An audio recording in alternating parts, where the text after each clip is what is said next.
एक बार फिर से स्वागत है आप सभी का। देखिए, बड़ी जानकारी मिल रही है पश्चिम बंगाल में, जहां तृणमूल कांग्रेस के नेता शेख शाहजहां के समर्थकों ने शुक्रवार को प्रवर्तन निदेशालय यानी कि ईडी के अधिकारियों पर हमला किया और उनके वाहनों में तोड़फोड़ की।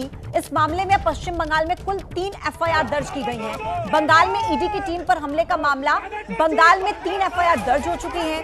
शुक्रवार को यह हमला हुआ था जब टीएमसी नेता के ठिकाने पर रेड करने के लिए गई थी टीम, और उसी दौरान ये अटैक किया गया था, जिसको लेकर अब बंगाल में 3 एफआईआर दर्ज हो चुकी हैं। तस्वीर भी आपको दिखा रहे हैं। देखिए किस तरीके से ये ईडी की टीम पर हमला किया गया, उनके वाहनों में तोड़फोड़ की गई। और ज्यादा अपडेट के साथ मेरी सहयोगी मनोज्ञा लोईवाल इस वक्त सीधे जुड़ रही हैं।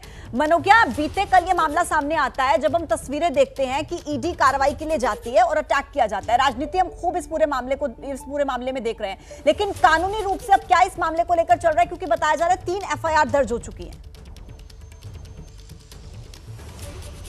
जी बिल्कुल, और ये 3 एफआईआर अदालत के लिए बहुत महत्वपूर्ण हो जाएंगी। कल एक ऐसा ये घटना भी हुई है। ईडी के अधिकारियों को देखने के लिए कलकत्ता हाईकोर्ट के जज अभिजीत गांगुली पहुंचे थे और उन्होंने वहां पर सबसे बात की, क्योंकि ये मामला उनकी निगरानी में उनके आदेश पर हो रहा है और विभिन्न मामले हो रहे हैं। जैसे कि जिस तरह से पूरी खाद्य प्रणाली में घोटाला हुआ है, उस घोटाले की जाँच हो रही है जिसमें ज्योति प्रिय मल्लिक जेल में है, और ये जितने भी लोग हैं इन पर आरोप है या ऐसा माना जाता है कि ये उनके साथी रहे हैं। इसकी वजह से शाहजहां शेख हो या फिर शंकर आद्या हो, इन सब के घरों पर लगातार कार्रवाई हो रही थी। कुल मिलाकर कल 12 घंटे के दौरान ईडी ने 12 जगहों पे छापे मारे हैं, जिनमें 2 जगहों पर इस तरह से लगातार हमले हुए हैं। और भीड़ ने जिस तरह से अटैक किया है उसमें मीडिया को भी नहीं छोड़ा है, उसमें उनके अधिकारियों को भी नहीं छोड़ा है, सर फटा है। 3 से ज्यादा लोगों की हालत इस समय गंभीर बताई जा रही है, जिनका इलाज चल रहा है सरकारी अस्पताल में कोलकाता में। लेकिन उससे ज्यादा महत्वपूर्ण बात यह कि इस जांच के लिए जाने वाले केंद्रीय एजेंसियों पर हमला, देश भर में एजेंसीज जाती हैं लेकिन हमले अधिकतर बंगाल में ही होते हैं, तो राजनीतिक रंग ये ले ही लेता है।